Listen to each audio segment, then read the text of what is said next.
En instantes, ¿en quién tiene la razón? Lo desautorizó. El presidente de la comunidad de Fuerabamba, Gregorio Rojas, negó que Jorge Paredes sea su asesor. Además, 4 bancadas piden anular el archivamiento de denuncia a Pedro Chávarri. Y también colaboración eficaz en la subcomisión del Congreso. Así comienza ¿Quién tiene la razón?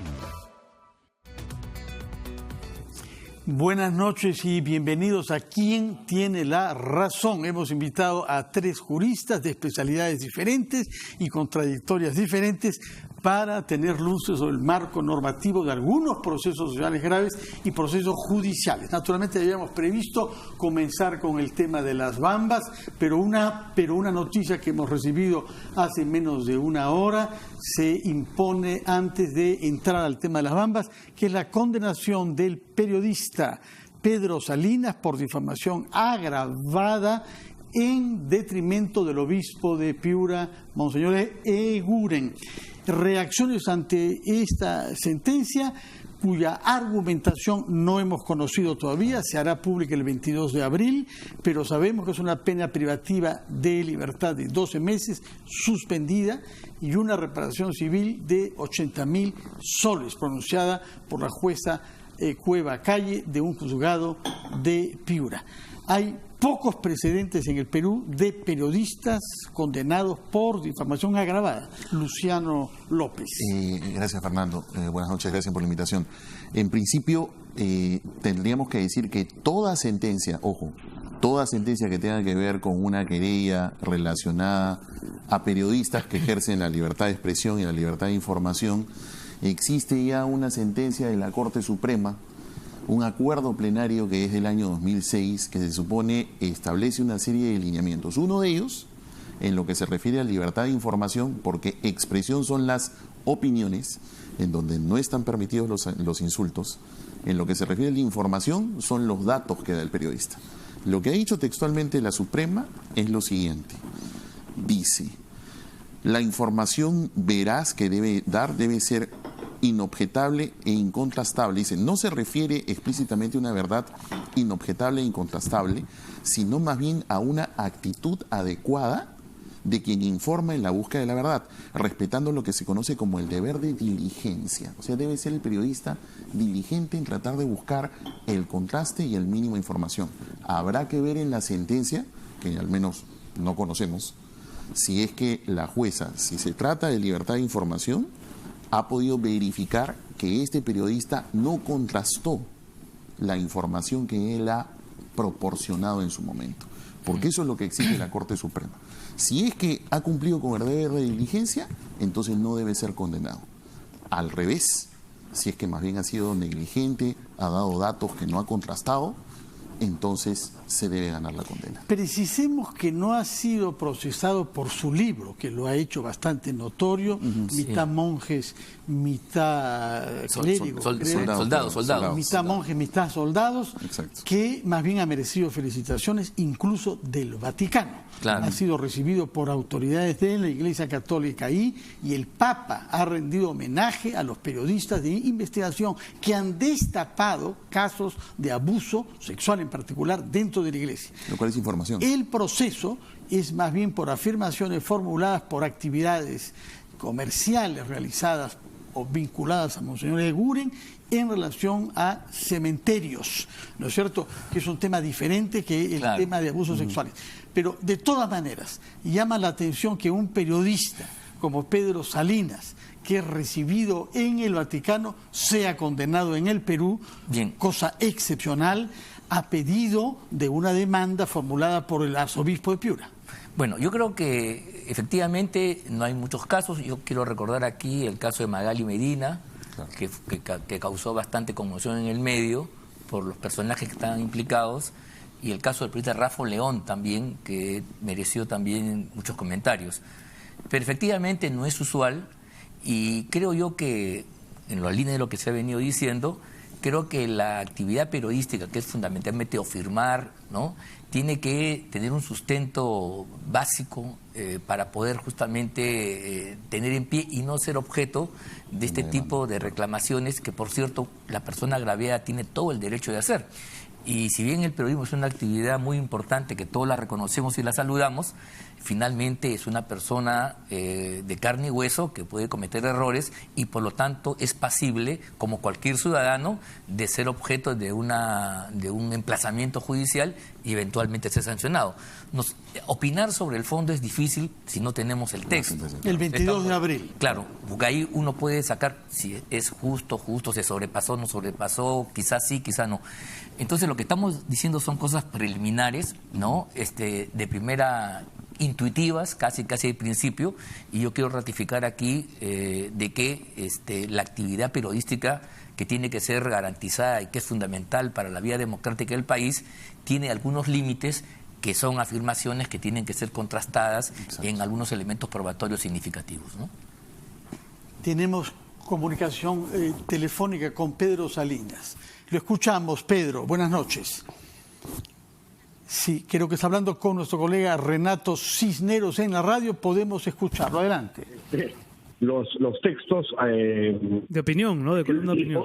Sobre el caso, basado además en la investigación que hicimos con Paolo Ugas, mitad monjes, mitad soldados, que por supuesto jamás se dignaron en leer, y les dije que era muy importante para tener una perspectiva amplia sobre el fenómeno, porque estamos hablando de una organización de características sectarias. Ahora, Pedro, no es una organización propiamente religiosa, ¿no? El monseñor Eguren te lleva a este proceso porque tú en una columna lo comparas con el monseñor chileno Juan Barros, que encubrió en su momento los abusos de Caradima, ¿no? Ya tristemente célebres a estas alturas. En ese instante, cuando nadie sabía quién, o pocas personas sabíamos quién era Juan Barros, yo siempre me referí e hice alusión a primer símil. La cercanía de Barros con Caradima era muy parecida a la de Eguren con Figari.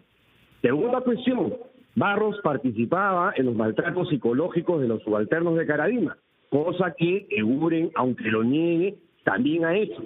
Ha tenido cargos de superior. Mira, para que tengas una idea, Renato, la primera casa que tiene el sodalicio proviene de la familia de José Antonio Eguren. La segunda casa, la segunda comunidad, la integra Germán Doig con José Antonio Eguren. Entonces, que ahora venga a negar que él, como generación fundacional, no tuvo ningún rol ni participación en el diseño y estructuración de esta arquitectura de poder que se gestó al interior de esta organización sectaria y totalitaria, oye, me estás tomando el pelo, ¿no? Bueno, pero la jueza ha fallado eso. Ha fallado como que Luis Fernando Figari, con su varita de Harry Potter, de un momento a otro creó el Sodalicium con esta cultura de abuso de poder ya instalada y él solito la edificó. Ustedes habían... Y nadie que lo ayudara. Ustedes habían advertido, Pedro, algunas cosas que les habían parecido extrañas durante el proceso, como por ejemplo que no les habían permitido presentar sus pruebas, que habían descalificado las pruebas que habían presentado. No, han habido un montón de irregulares. Sí, no, desde, por ejemplo, aquella vez en la que, porque Carlos Rivera, mi abogado del Instituto de Defensa Legal, no pagó 51 soles, ¿no?, al Colegio de Abogados, yo pensé que la jueza, considerando que nos habíamos levantado a las 3 de la mañana para llegar a Piura, tomar, digamos, un hotel para quedarnos hasta el día siguiente y qué sé yo, iba a tener el sentido común básico y decirnos, oiga, mira, con cargo a subsanar esto la siguiente semana, la siguiente audiencia, continuamos. No, pero a los 10 minutos cortó la cuestión como si Carlos viviera aquí a la vuelta de la esquina o yo cruzando el parque, ¿no? Y nos hizo regresar a Lima. Pedro, estamos en multiplataforma y nuestro compañero Fernando Carvalho también quiere hacerte alguna pregunta. Fernando, adelante, te estamos escuchando. Pedro, buenas noches. ¿Qué viene por delante? Porque uno de los temas que se discutió fue la sede piurana. Habida cuenta de que el arzobispo tiene mucha influencia en general en esa ciudad, en donde las autoridades están mucho más cercanas que una ciudad como en Lima. ¿Es posible que la apelación que ha sido anunciada ya por el abogado Carlos Rivera se lleve a cabo en Lima? No, el Tribunal de Apelación también queda en Piura. con lo cual el círculo se cierra aquí, ¿no? No, es realmente alucinante y descarado y despachatado todo eso que está ocurriendo, Fernando. La verdad que todo me parece lisérgico. Estoy como desconcertado, como que estuviera viviendo en la dimensión desconocida, pero nada, o sea, estas cosas que pasaban durante el gobierno de Fujimori siguen pasando en Piura. Hoy por hoy, tú abres los diarios La Hora y El Tiempo, que son los diarios locales, y de pronto ves bien destacado a Monseñor José Antonio Eguren hablando sobre temas de salud, como si este fuese una autoridad del Ejecutivo especializado en temas de hospitales, ¿no? Ese es el poder que tiene, la influencia que tiene en los medios y en la sociedad piurana. Ahora, cuando ha habido una reacción... Es el más representativo de la organización más controversial de la historia de la Iglesia en toda la historia en el Perú, ¿no? Además, en un momento, Pedro, en el que el propio líder de la Iglesia Católica, el Papa, más bien intenta hacer enmendaduras y felicita las denuncias de los periodistas que, como tú, en otros países han intentado sacar estas denuncias, de hacerlas visibles, ¿no? Incluso... No, y como le dije a la jueza ahora, a mí me han tratado de pintar como que formo parte de una conspiración internacional, y yo soy el capítulo peruano que seguía una agenda que pretendía destruir la imagen de la Iglesia y en particular de José Antonio Eguren. O sea, eso, aunque les parezca así surrealista, no lo es, porque esa fue la defensa desde un principio hasta el día de hoy del abogado de José Antonio Eguren. Hoy le contaba a la jueza en la audiencia abiertamente, con el público que estaba ahí presente, que yo en febrero fui invitado al Vaticano para inaugurar la cumbre antipederastia junto a 11 víctimas sexuales. Yo era el invitado número 12, que no era víctima sexual, y que estaba ahí, pues pregunté, oye, yo no soy víctima sexual, ¿por qué me han invitado? O sea, gracias por el privilegio, pero quiero entender un poco. Y me comentaron que estaba ahí por 3 razones. Primero, porque yo había sido parte de esta organización de características sectarias, y había sido víctima de maltratos físicos y psicológicos. En segundo lugar, fui el periodista junto con Paolo Lugar que destapó los abusos de esta organización a la que yo había pertenecido. Y tercera cuestión, porque estaba siendo perseguido judicialmente por uno de los principales representantes del sodalicio de vida cristiana. Pero ellos están reconocidos como un perseguido. La frase del funcionario vaticano fue esta: tú estás acá, Pedro, porque tú eres el paradigma de lo que la Iglesia Católica no debe ser nunca más. Increíble, por Dios. ¿Ah? No, es alucinante, como dice Pau, estamos acá en medio de una película, ¿no? Bueno, ¿cuál es una película donde el abuso no se ha detenido, y esto es responsabilidad, ojo, del propio Vaticano. Ese comisario colombiano, Noel Londoño Buitrago, no hizo su trabajo, debió disolver el sodalicio, no lo hizo. Fernando Carvalho. Sí. Fernando Carvalho tiene otra pregunta para ti, Pedro. Fernando, te escuchamos. Una pregunta técnica y una pregunta de fondo. La técnica es, ¿en dónde cree la justicia que se ha cometido el delito? ¿Por qué Piura es la sede judicial que ha visto este caso? Porque según la defensa de Eguren, el impacto se ha dado acá. Lo cual no es tan cierto, porque, a ver, una de las entrevistas que supuestamente son las difamatorias es una entrevista que yo ofrecí a RBC Radio. No me digas que todos los piuranos escucharon la entrevista de RBC, pues aquí ni se escucha, ¿no? O sea, de esas cosas varias. Y luego han cuestionado mis textos. Uno de ellos no entendían cómo me habían mandado una carta notarial rectificatoria de 3 páginas y pico, y yo no solamente la publiqué íntegra, que ustedes saben perfectamente que me puedo reservar el derecho de glosarla nada más, la repliqué íntegra para que vean la posición de José Antonio Eguren respecto de mi columna que gatilló esta vaina, aparentemente que fue la del Juan Barros peruano, y que no fui el único, además, que lo llamó así. Hubo otros periodistas que por Twitter, en columnas de opinión, hicieron el mismo símil que hice yo. O sea, no fui el único periodista. No. Pero en fin, volviendo a ese tema, parece que ellos querían que, como lo dijo Monseñor Eguren, esto es falso, yo tenía que decir esto es falso, entonces me retracto. Claro. Y como no lo hice, y a pesar de que les publiqué íntegra su carta notarial, igual me enjuiciaron. El tema de fondo, Pedro, si me estás escuchando, tú has sido felicitado en el Vaticano por tu investigación sobre abusos dentro de la Iglesia. El Papa mismo, como tú lo has recordado, ha felicitado la contribución de periodistas que han destapado una realidad dura y cruda, sin cuya participación no estaría en conocimiento de las autoridades de la Iglesia y de la opinión pública. Pese a esta situación, tú vas a seguir haciendo... Obispo o arzobispo que tú puedes ser, eres también un ciudadano que tiene obligaciones y también tiene derechos. Y si se siente agraviado por una información, por una expresión, etcétera, tiene todo el derecho a querellar, igual como el querellado tiene todo el derecho a defenderse. Además, ¿qué dice la Constitución? La Constitución es clarísima. Los delitos que se pueden cometer a través de prensa tienen que ser juzgados con el ordenamiento normal, general, que es el Código Penal. Y, adicionalmente a esto, ya no lo dice la Constitución, lo digo yo, que no soy ninguna autoridad, pero lo digo. El hecho de que seas periodista tampoco te da una patente de corso ni te pone una corona. Y acá, ojalá se hubiera llegado a un acuerdo cuando el juez o la jueza cita una conciliación. Bastaba con expresar, no he tenido la intención de causar daño ni afectar el honor, pido disculpas y terminado el asunto. No debió llegarse a esta situación. Antero, usted cita códigos, pero el Evangelio habla más bien de poner la otra mejilla, ¿no?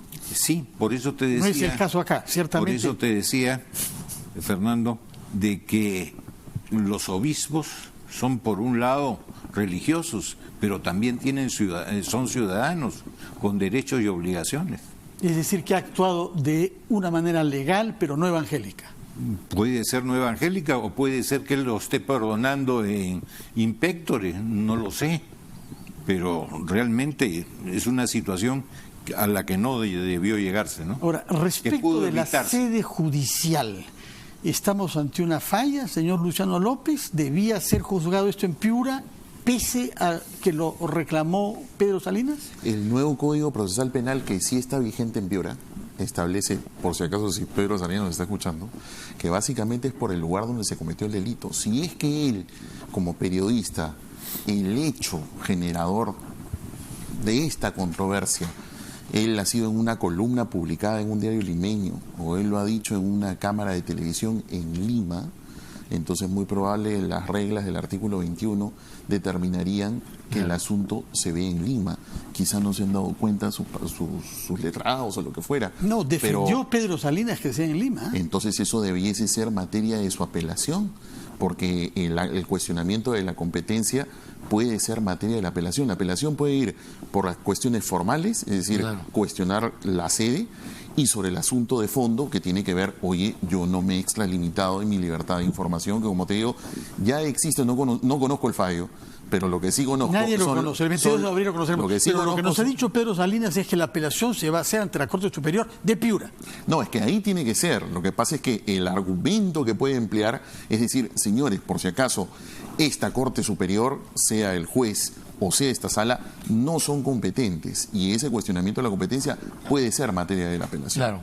Ángel Delgado. Sí, puede plantear lo que se llama una contienda de competencia, si es que él considera que esto, perdón, no que considera, sino que los hechos han dado en Lima, entonces, claro, es el lugar donde se produjo el supuesto hecho delictivo, donde debe desarrollarse la investigación y el juzgamiento. Entonces, ¿por qué en Piura? No terminamos de entender, pero otra vez, la ausencia del texto nos permite llegar a conclusiones solamente tentativas. Pero sí, yo creo que, además supongo yo, al momento de presentar el recurso correspondiente, la apelación, él va a plantear esto como una cuestión, entre otros, ¿no? Entre los argumentos de fondo, dirá pues que la Corte Superior de Piura no tiene la competencia por las razones que aquí Luciano ha señalado, ¿no? Bien, vamos a ver entonces qué cosa dice la instancia superior y los invitaremos cuando el 22 de abril conozcamos la fundamentación de la jueza que ha decidido hoy imponer, repetimos, prisión de pena suspendida a Pedro Salinas. Ahora, adicionalmente, nosotros que no conocemos la sentencia, ninguno, es muy difícil tratar sobre ella y tampoco somos defensores de oficio. Cada uno tiene sus abogados y verá cómo se fundamentan, qué argumentan, etcétera, ¿no? Bueno, entonces hablemos sobre el tema que habíamos previsto antes de tomar conocimiento de esta sentencia, que es el tema de las bambas. El día sábado se firmó un acuerdo entre el primer ministro y el presidente de la comunidad de Fuerabamba, que, de acuerdo a un uso constitucionario, debía ser ratificado por la comunidad. Ha llegado ahí Gregorio Rojas, pero se han elevado algunas voces hostiles a ese acuerdo y la realidad es que solamente mañana será sometido a voto. Lo que está en juego es que se levante el bloqueo de la carretera en su paso por Javi Javi para permitir que el cobre explotado en Apurímac pueda atravesar el Cusco y llegar a la costa. Esto, sabemos, representa 1% del Producto Bruto del Perú, es decir, la posibilidad de reducir la pobreza y de crecer económicamente. Reacciones ante lo que sabemos hasta ahora, señor Antelo Flores Arauz. La esperanza de que esto se arregle mañana, porque sí se firmó un documento, y ese documento que tengo acá su texto, es muy genérico, y da pase a un segundo documento que es el arreglo no conocido, que es el arreglo entre la comunidad y la minera. Lo que se conoce es el general, el acuerdo madre, pero no el acuerdo hijo.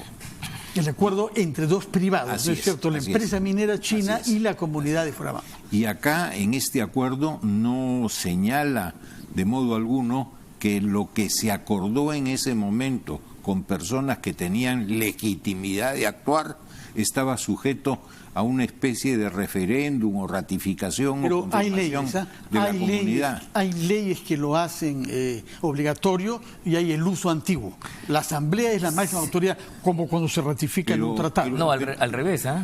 Sí. No se me permite. No, al contrario, cuando se suscribe, el que suscribe, el representante es un plenipotenciario, o sea, tiene todos los poderes y eso es lo que primero se acredita. Si tú no tienes poderes, vete a pedirlos, porque si hay este mecanismo de ida y vuelta, como comprenderás, pasa esto. Es verdad que en las prácticas, en muchos gremios sindicales y campesinos sucede la ratificación y eso lo sabía. Entonces aquí el gobierno está admitiendo esa posibilidad, que no le está exigiendo al señor Rojas que actúe como plenipotenciario, sino como un procurador que está simplemente trasladando el punto de vista del gobierno a consideración de la Asamblea. Ahora, esto, si me permites, esto es un avance, indiscutiblemente. Se creía que ya estaba terminado todo, no está terminado. Entonces, ojalá que mañana se termine y en esta Asamblea de la Comunidad ratifiquen lo que firmó el presidente de la comunidad. Necesitamos que esto se resuelva. Y lamentablemente ha pasado tanto tiempo que ya el Estado no puede poner orden conforme lo señala la Constitución y las leyes. Avanzó demasiado. Entonces se espera que mañana se logre una cuestión definitiva y que las bambas comience de nuevo a operar, ¿no? Como tú has señalado, es 1% del PBI. Claro. Su tono contrasta con el tono de algunos dirigentes políticos como el señor Daniel Salaverry, que ha aprovechado para disparar contra el gobierno, atribuyéndole incompetencia y sosteniendo de que ha cometido el error de negociar bajo presión. ¿Pero qué quería que hiciera? Sí, pues. No había otra solución. Ahora a cualquiera de nosotros nos es muy fácil agarrar al gobierno de Puchimol. ¿Eso es lo que requiere hoy día el país? ¿O que requerimos tranquilidad y estabilidad? Además, escuchamos a Ángel Delgado, por favor, al propio Gregorio Rojas, para luego comentar. Adelante, por favor, con una grabación que tenemos del presidente de la comunidad de Fuerabamba. Vamos a leerlo. El señor Jorge Paredes Terry no es asesor, él es simplemente un apoyo para los asesores de las comunidades de Fuerabamba. Sigue apoyándonos a nosotros. Cuando salí de la carceleta recién lo he conocido. Él no está presentado ni reconocido ante la comunidad. Es un gesto de toma de distancia de un asesor con una trayectoria más que dudosa, que ha sido cuestionado por sus vínculos con grupos que tienen poco que ver con la democracia, ¿no? Tenemos otro texto de Gregorio Rojas: no le hagan caso a nadie, estoy comprometido para solucionar las cosas, no queremos más problemas y más muertes. Está bien, pues. Es consciente que lo que está en juego acá es la posibilidad de que haya una salida violenta, como hemos visto a lo largo de nuestra historia en demasiadas oportunidades. Es que, justamente, como bien decía don Antero, ¿ya en qué situación se ha negociado? Se ha negociado pues ya con las cosas demasiado avanzadas. Entonces ya no le quedaba otra al gobierno que sentarse a conversar en estos términos, y que de una u otra forma el gobierno, primero, además en el acuerdo, creo que hay que destacar que empieza además con una suerte de capitulación, ¿no? Porque dice: el Estado reconoce que debe estar más presente en las zonas donde se ha desarrollado el presente conflicto para garantizar que los derechos de los comuneros y de la sociedad en general sean respetados y protegidos. Pero no es capitulación, sino es un reconocimiento. Pero es un reconocimiento de lo que no se ha hecho. de lo que no se ha hecho. Entonces, de lo que no se ha hecho, y que ahora entonces tiene que comprometerse en un plan serio, con una serie de plazos y con actividades de lo que va a hacer, porque de lo contrario no te van a aceptar, entiendo yo, más declaraciones líricas, ¿no? Ángel Delgado, sí. Yo lo conocí a usted hace más de 40 años como dirigente estudiantil, más bien autor de algunos conflictos y un gran maestro para sacar de las asambleas turbulentas soluciones positivas. Claro. No, lo que yo quiero decir es que las negociaciones dependen de múltiples circunstancias. No hay un cartabón único. Mira, en momentos de guerra, dos países se están matando, ¿no? Se tiene que haber un acuerdo. Y finalmente tú negocias con la persona que tiene capacidad para levantar el conflicto. No es el que tenga reconocimiento legal, esté inscrito en el registro, en el ministerio. No, señor. Es la persona que tiene capacidad para llegar, y finalmente, si tú quieres una salida de esa naturaleza, tienes que omitir a veces las circunstancias que pueden ser no muy decorosas en aras a la solución pacífica. Porque la otra solución es arrasa, pues, y bueno, ya estamos en otro contexto, algunos estarán contentos, pero la situación será mucho más grave. Entonces, el tema es el siguiente. Lo que yo veo de esta acta, digamos así, es que tiene un pequeño problema. O sea, el ofrecimiento o la propuesta de levantamiento no está contrastada con ninguna oferta que el dirigente vaya a la asamblea y diga: hemos conseguido esto, porque está haciendo referencia a otros acuerdos. No sé. Levantamiento. Es un levantamiento solamente, claro. Entonces está faltando algunas otras condiciones. En fin, yo no sé cómo se ha discutido. La verdad, otra vez es un juicio bastante prematuro y provisional, pero me quiero imaginar el escenario en el cual el señor Rojas va a leer el documento y qué cosas le van a decir a aquellos sectores que son más recalcitrantes o que tienen una posición más dura, y entonces qué cosas has conseguido. Entonces aparentemente no es más que un conjunto de ratificaciones y el reconocimiento que el Estado... Levantamiento del estado de emergencia, por una parte, que se mantenía desde hace demasiado tiempo, número uno, y el acuerdo privado al que hizo referencia Antero, pero el acuerdo privado entre la comunidad y la empresa. ¿Se ha desconocido ese acuerdo? El Estado está entonces... No, pero hay resultados ahí, pues. No, pues, pero ese resultado es una ratificación, no es algo nuevo. No sé, me estoy imaginando otra vez. Yo estoy haciendo un esfuerzo de imaginación. Entonces, ¿cuál es el toma y daca? Ya, tú levantas, bueno, estado de emergencia, correcto, pero ¿qué cosa consigues en cuanto al fondo? ¿Qué reivindicación alcanzan ellos? ¿Qué es lo que se hace en toda negociación en los sindicatos, no? Tal cosa contra un beneficio que finalmente la gente aquilata, el beneficio es mejor que seguir en una situación que puede acabar en una tragedia. Ahora, esto es un tema social y económico grave. Sí. Claro. Pero la pregunta es, ¿todos los actores políticos quieren que se solucione y que este gobierno lo solucione? No lo sé, pero respecto a lo que primero se decía de con quién, lo que se imaginaba Ángel, yo no me lo imagino.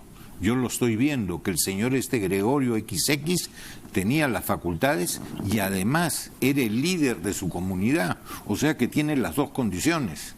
Ahora, es el momento, de echar culpas al gobierno? ¿Es el momento de desestabilizar? Como ha hecho Daniel Salaverry. ¿O es el momento de ayudar y apoyar a que esto termine bien? Yo creo que los políticos tienen que ser responsables. Ahora, Antero, cuando un país a través de su jefe de Estado o su presidente firma un tratado con otro país, tiene que ser ratificado por el Congreso para que tenga validez. Sin ninguna duda, porque así lo dice la... Porque esa es la regla. Sí, porque esa es la regla. Pero también es la regla, Acá sí. Las comunidades constitucionalmente, que es su regla, hacen eso. La Asamblea manda, se reúnen y aprueban. Pero en general lo han hecho. Tendrían que haberlo puesto acá, que estaba sujeto a la ratificación, y no lo han puesto. Este es un convenio pleno, terminal, y que hoy día le están sometiendo a una condición que no estaba puesta. No, pero parece ser que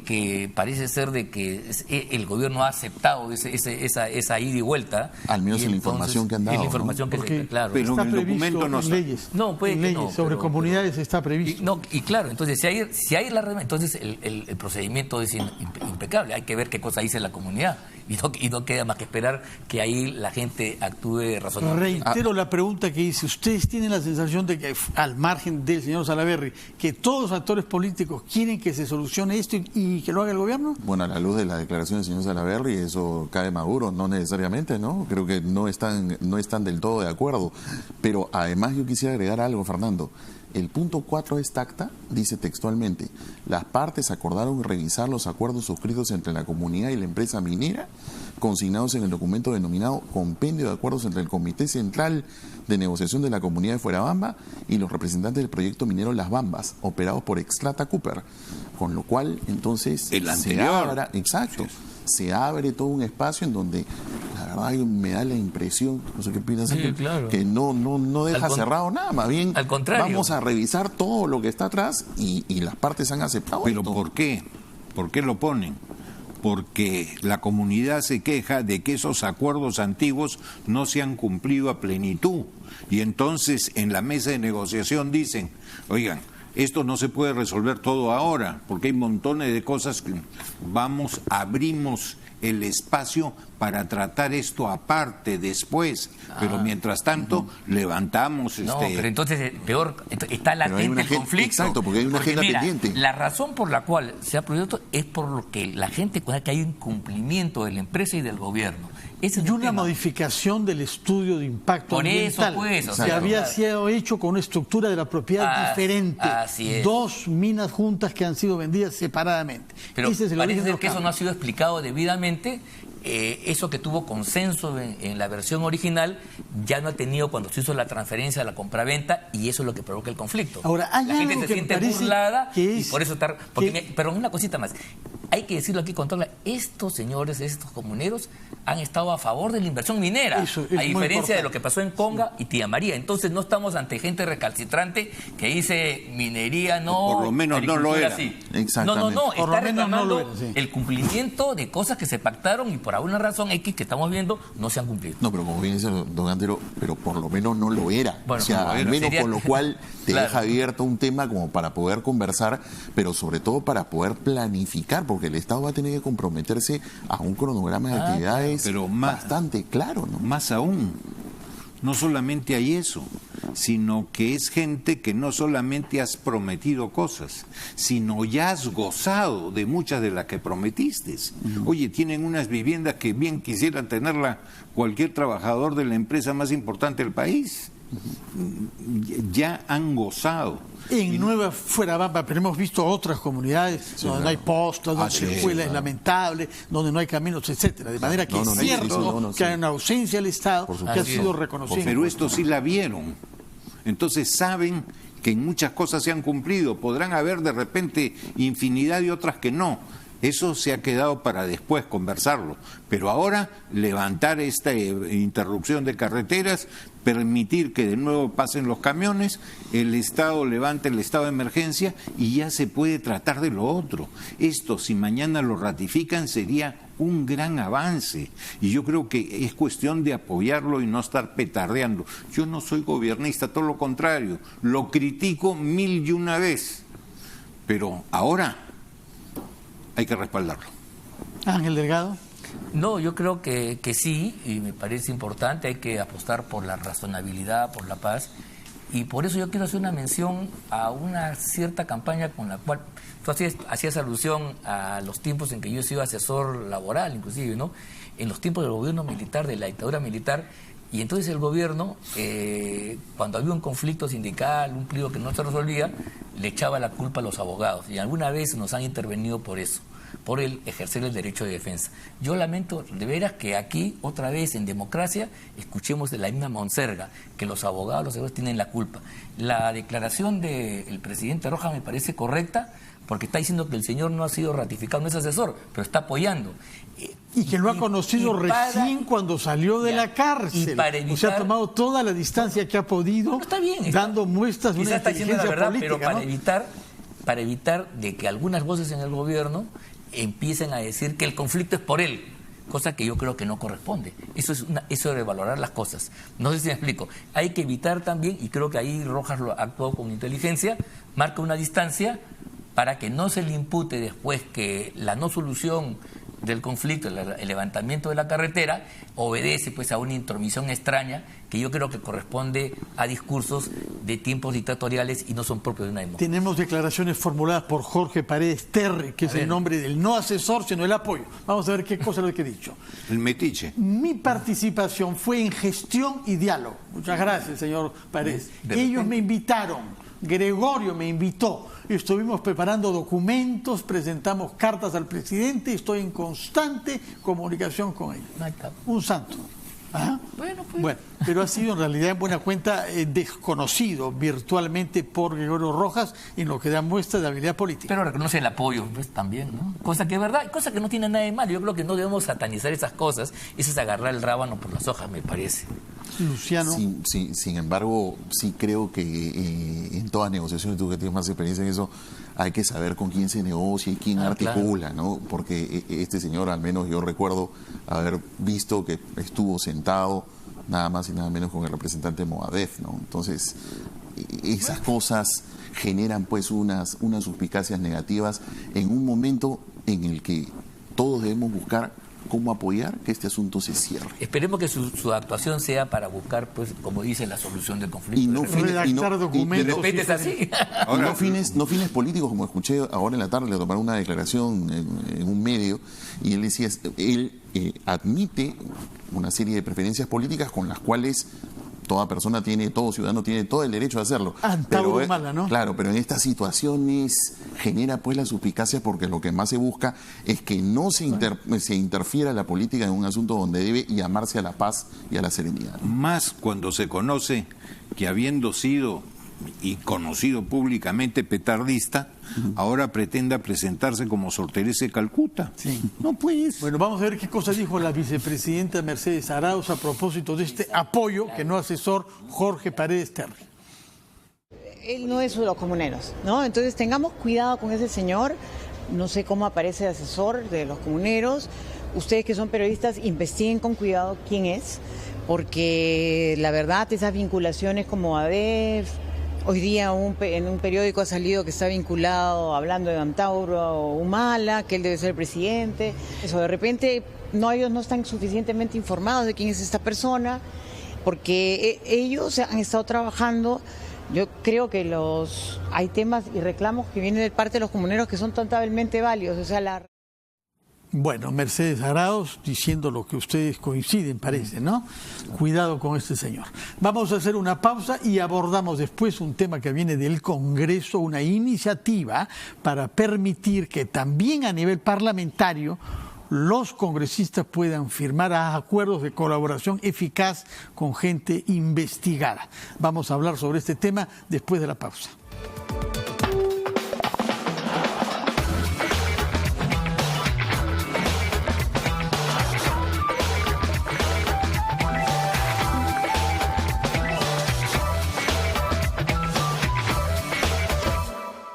Un paseo por las calles de Madrid, ¡wow!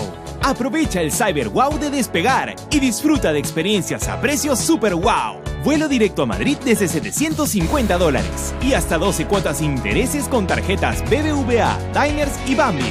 Despegar, vivir viajando. Otro año, lleno de retos y trabajo. Ha sido duro, pero el negocio va quedando listo. En mi camino siempre está Caja Arequipa, que me acompaña y me da un crédito al toque para estar preparada. Sabemos por qué chambeas. Caja Arequipa, impulsando tu bienestar. ¿Sabes cuál es la película más taquillera? ¿Qué obras de teatro están en tarima? ¿Los museos que puedes visitar? Eso y mucho más en Primera Fila. Películas en cartelera, canciones del momento, exposiciones de arte, funciones de teatro. Con nosotros siempre estarás en Primera Fila, de lunes a viernes a la 1:30 de la tarde por RPP Televisión.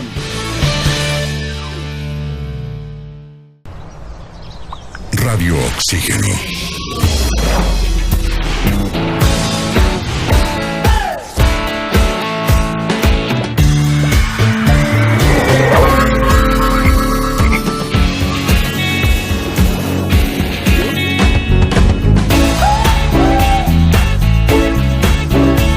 Vemos el mundo diferente porque respiramos música. Radio Oxígeno. Clásicos del rock and pop.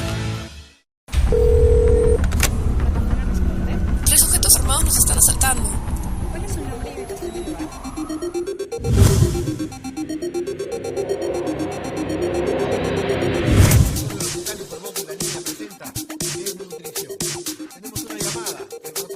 Cuando estés lejos de sentirte seguro, contacta al Rotafono, la línea de ayuda más efectiva. Llámanos al 438-8008. Contáctanos a nuestro WhatsApp 951-431-013 o encuéntranos en Facebook y Twitter usando el hashtag Rotafono.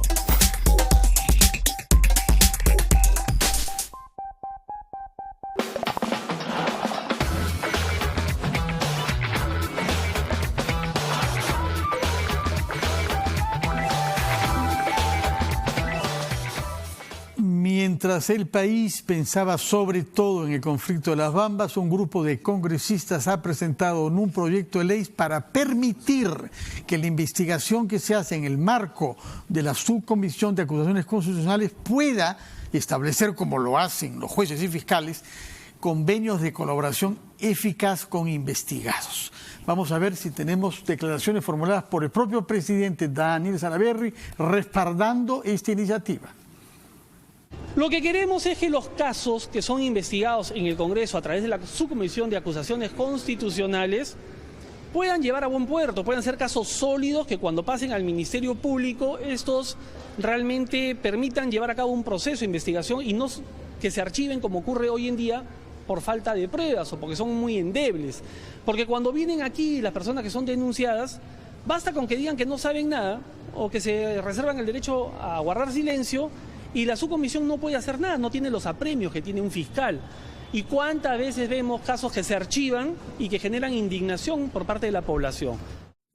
Bueno, hemos escuchado al señor Daniel Salaverry, nada menos que presidente del Congreso, que ha estado muy diserto hoy, sosteniendo que ellos han presentado este proyecto para facilitar el trabajo de fiscales y jueces, es decir, preparar la acusación de manera que la justicia no se equivoque. ¿Tiene algún asidero jurídico? ¿Tiene racionalidad esto? ¿Al servicio de quién se está pensando ahora? A ver, primero que no tiene ninguna racionalidad. He leído el proyecto y el proyecto mezcla lo que es infracción constitucional de comisión de delito, para que todos nos entiendan. El congresista tiene lo que se llama el fuero, una protección que es la acusación constitucional. Y esa puede ser porque infringe la Constitución, que ya el Tribunal Constitucional ha dicho que es una falta política, y otra cosa es que si comete delito en el ejercicio de sus funciones. Y eso es lo que denominan el nombre técnico antejuicio. Acá es lo que yo he visto del proyecto, es que crean la figura de la colaboración eficaz para que ésta sea tramitada por la propia Subcomisión de Acusaciones Constitucionales. Pero Fernando, eso es un tremendo desatino. Primero, que la colaboración eficaz se hace ante un fiscal. No olvidemos que incluso cuando el congresista comete delito, el fiscal de la Nación puede iniciarle diligencias preliminares. Por ejemplo, para que todos estemos en contexto, el caso del señor Vieira. Todos sabemos que ahorita la fiscal de la Nación está realizando diligencias preliminares, que es la primera parte de la investigación. Entonces, si un congresista quiere acogerse a la colaboración eficaz, tendría que hacerlo ante el fiscal de la Nación. Desnaturalizarlo ante la subcomisión tiene un solo propósito que está en el texto del proyecto. ¿Para qué quieren eso? Lo dice el proyecto. Es porque de aprobarse, la sanción política a imponerse será reducida. Entonces, la sanción política, la que imponen ellos. Entonces la sanción política es la infracción a la Constitución. Sí, pues. Y para que todos estemos en contexto, ¿en qué consiste la sanción? Según la Constitución, la sanción consiste en una pena de inhabilitación que impone el Congreso, que es no mayor a 10 años. La costumbre parlamentaria, aquí que don Andrés tiene más experiencia, por lo general siempre les ponen 10 años. ¿No? Entonces, lo que se está buscando es que por sí y ante sí, porque es la subcomisión de acusaciones constitucionales, un congresista colaborador, en realidad lo que está buscando es que si es acusado por infracción constitucional, se le reduzca la sanción y entorpece y desnaturaliza todo el procedimiento de colaboración eficaz que se hace ante un fiscal, que en este caso tendría que ser el fiscal de la Nación. O sea que es un desatino, como dice usted, pero no es tonto. Hay un objetivo Hay un objetivo claro que fluye el tenor del texto. Pero además muy mal planteado por lo siguiente, porque los mecanismos de colaboración son justamente para detectar delitos en el cual hay una concurrencia de muchas personas que actúen en banda y todo lo demás. Entonces, un afectado cambia la sanción, delatando, revelando la concurrencia, la participación de otro, correcto. Pero en el caso de las infracciones constitucionales, que además de ser falta de naturaleza política y no delitos en ningún caso, son básicamente, tienen que ver con la autoridad. Por ejemplo, una persona que actúa negligentemente en su labor, uno que se comporta en forma desmesurada. Estoy hablando de dos mecanismos. En estos casos hay comportamientos individuales que la gente advierte y por eso formula la denuncia. ¿A quién va él a comprometer? ¿A quién va a delatar? ¿A quién va a señalar? La naturaleza de este tipo de imputaciones por faltas a la Constitución no siguen la secuencia de estos delitos en los cuales su desarrollo ha implicado una pluralidad de personas. Entonces ahí sí puede darse el caso donde uno cambia una reducción de la sanción por dar una información relevante. Pero aquí, ¿qué va a pasar en este caso? En absoluto. O sea, es una cosa que no... Y el propósito inclusive de rebajar la sanción, que sería en este caso la destitución, y la inhabilitación, me parece que es harina de otro costal, y comparto plenamente que aquí hay una cosa de profunda confusión y desconocimiento que no termina pues de darnos una respuesta clara, por lo menos a quien habla, porque esto me parece un contrasentido, es una cosa totalmente equivocada, confunde cosas completamente, ¿no? Usted ha sido presidente del Congreso y ahora vemos a un sucesor suyo comprometido con este proyecto de ley, porque además de lo que lo han firmado, él dice, lo que queremos es facilitar el trabajo de los fiscales y jueces. ¿Cómo se explica? ¿Cómo pasa eso en el Congreso? Yo lo acabo de ver, lo he ojeado ahorita. Y la primera impresión es, si hay una colaboración eficaz para delitos en el Poder Judicial, ¿por qué no en el Congreso para lo que son las faltas éticas? Si me van a poner el máximo 120 días y echo a los que han sido en alguna medida cómplices de alguna cosa y me rebajan de 120 días a 90, suena bien. Pero eso existe ya bajo la modalidad de pedir disculpas. Pedir disculpas, reconocer la falta, cosa que hubiera podido hacer Daniel Escano y sin duda hubiera tenido otra. Así es. Por eso decía que la primera impresión era para las faltas éticas. Pero acá ya está hablando de delitos. Eso es peor. Y hay división de poderes. Se está entrometiendo en el Congreso, en el Poder Judicial. Está asumiendo facultades y atribuciones que le competen a otro órgano del Estado. Esto, lamentablemente, para los autores a mi juicio es irrito. Pero hay una cosa más, si me permites. En la parte del delito me parece ya el colmo, porque el Congreso no investiga, no procesa los delitos. Lo único lo que hace en este Estado es levantarle el fuero, la protección, el blindaje que tiene, y lo ponen a disposición del Ministerio Público y del Poder Judicial. Entonces, ahí no hay nada que discutir. Cuando hay la sospecha de la comisión de un delito, no le corresponde al Congreso desarrollar la investigación, sino simplemente hacer este ejercicio de quitarle la protección, la inmunidad que tiene, o la invalidad que tiene el parlamentario, para poder ser juzgado previa investigación que por fiscal. Último puede hacer su colaboración eficaz en el Poder Judicial. La tendrá que hacer ahí, en ese momento, no en sede parlamentaria. No previa. En sede parlamentaria. Por eso mismo es que, totalmente de acuerdo, desnaturaliza el procedimiento, claro. Infringe la autonomía del Ministerio Público. La verdad, yo le agrego algo más a lo que dijo don Antero. Más que irrito, a mí me parece inconstitucional. También. Bueno, desatinado, irrito, inconstitucional. ¿Cómo se explica que alguien experimentado como Jorge del Castillo suscriba este proyecto y partidos como PPK, AP y APP? No lo han estudiado lo suficiente. Si lo hubieran estudiado por lo menos con más severidad, yo estoy convencido que Jorge no lo hubiera firmado.